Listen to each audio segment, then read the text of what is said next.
So good morning and welcome to the Irish launch of the new VW Golf. Didn't take long to get here, did it? Shows the position of the car within the industry, that it's vitally important that these cars get here quickly for the January sales. So let's have a drive. We have to have a press conference first, but let's have a drive and see what it's like.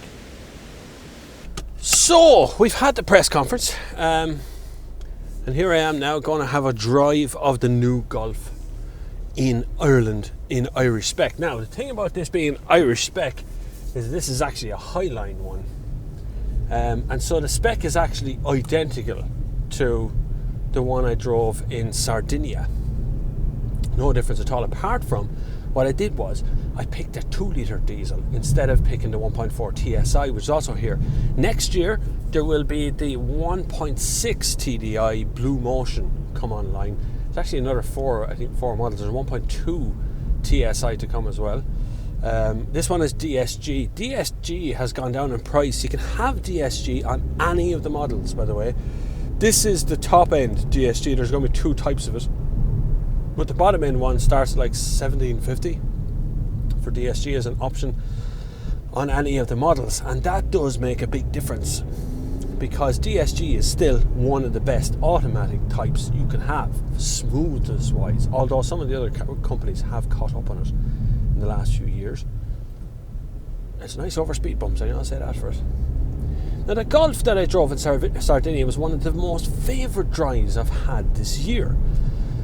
Not just because of the car, but obviously because of the location. So it makes a big difference when you drive something in Ireland, your home country, on your home roads, where you know the bumps on the road, the speed bump size, how flat, how bad the county council is at laying tarmac, or how good they are in some places.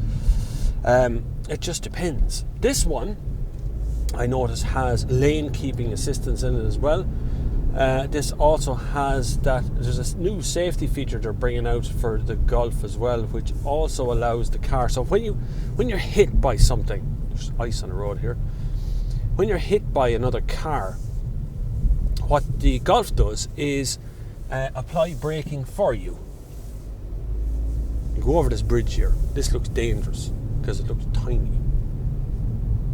Bloody hell! Better beat the horn or something. I can't see anything.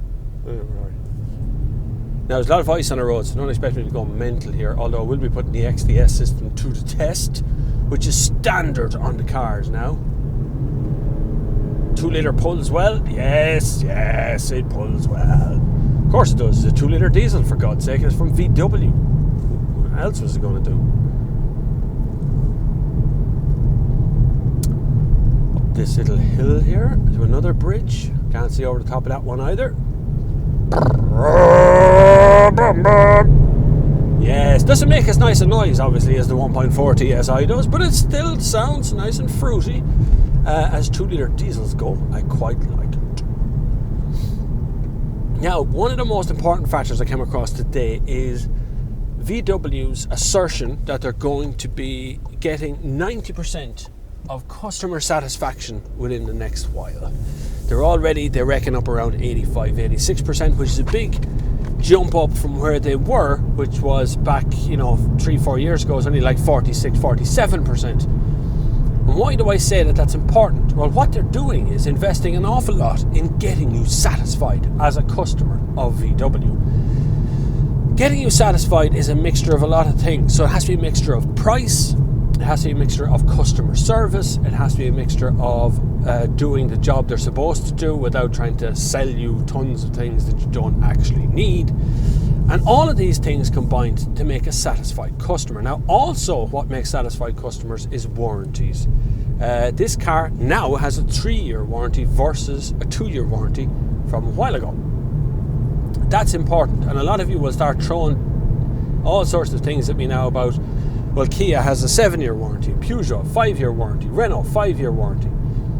The point of the matter is, when you actually come to use the warranty, when you have that 5-year, 7-year warranty, what happens? Do they actually do it? Do they actually do the work, or do they find an excuse to charge you half the money that's supposed to be charged? Or what actually happens?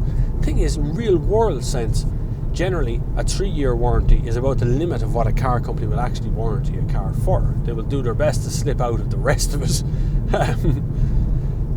VW say they're going to be fair and honest upfront with the customers on their 3-year warranties and on their servicing issues. And the other thing they're going to do is bring out a sub-brand of VW aftermarket stuff. So instead of having a VW branded filter under your bonnet from a VW dealer, they have a sort of a non-branded version, which is going to be substantially cheaper. Now that only kicks in after 4 years of ownership of the car.